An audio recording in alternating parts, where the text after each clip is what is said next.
So sekarang ni dekat dalam area Kuala Pilah ni, berhenti rehat di sawah. Kita pun belum sarapan sebenarnya.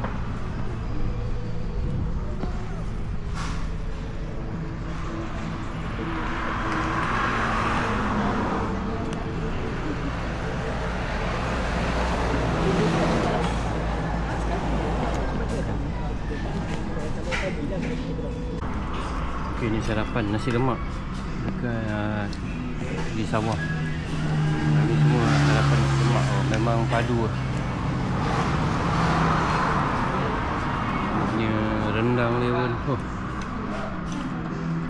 power.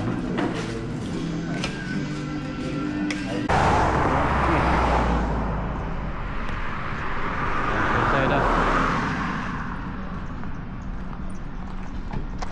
sarapan. Sekejap pun lewat sarapan, sambung perjalanan.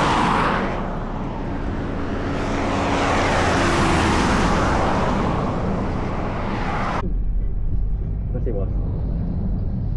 Yang penting si bongok tu tak tahu. Teruskan perjalanan, sambung.